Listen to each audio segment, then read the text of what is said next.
Brilliance Audio presents In the Dark with the Duke by Christi Caldwell, performed by Tim Campbell. The rules were clear. They were simple. Always land the hardest, sharpest blow, the decisive one that, when properly dealt, ultimately kills. And that ruthlessness was what brought the nobility round. After all, they would turn out coin for the cruelest of pleasures, and those cruelest pleasures were what kept Hugh Savage alive. Or they had, until tonight. Hugh jabbed a fist out, punching swiftly at the air. From the reflection in the cracked, beveled mirror, he caught sight of his visitor before the man even spoke. "You do know what you have to do?" Hugh met that question with nothing more than another practiced blow that hissed in the quiet.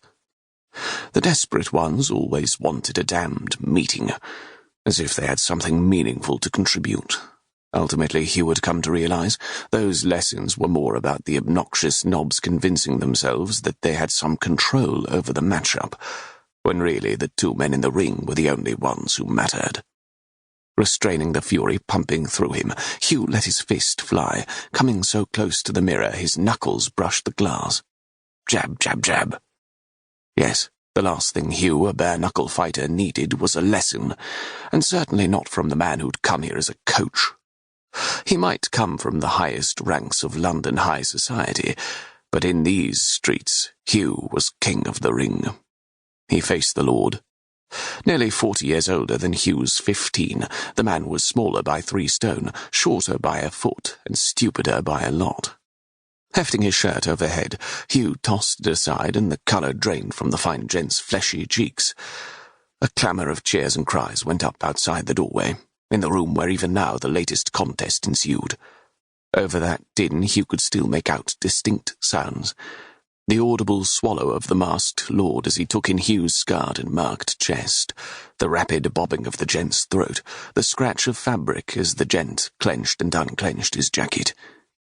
"I know how to fight," Hugh said, speaking his first words since his handler had sent him back to ready for this match. "And even if I didn't, the last person I'd take tutelage from is one like you." Surprise brought the old man's eyebrows flying up over the tops of the fabric, obscuring his face. Hugh smiled coldly.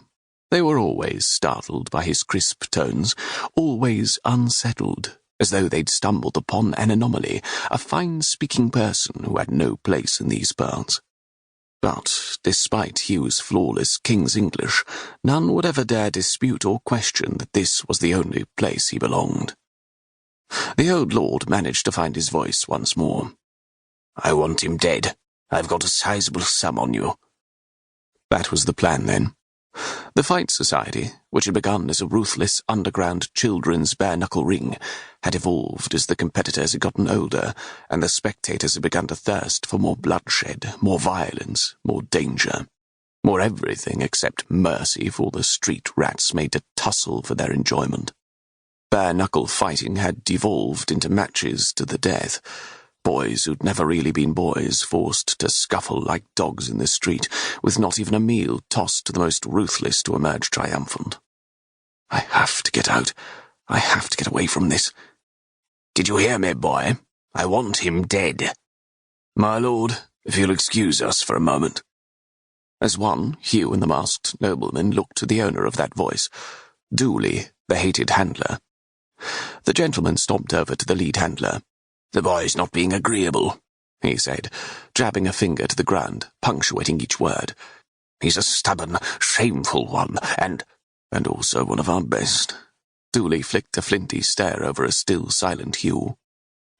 The mask that concealed nearly the whole of the patron's face pulled around his fleshy lips. While that pair spoke in angry but hushed whispers, Hugh practiced several swift uppercuts. They wanted control of every exchange, of every duel, of every outcome. To hell with all of them. And to hell with this life that wasn't a life. "If you'll excuse me, my lord," Dooley was saying. The nobleman cast another look Hugh's way. He wanted to say more, but apparently he was not as dumb as Hugh had originally taken him for.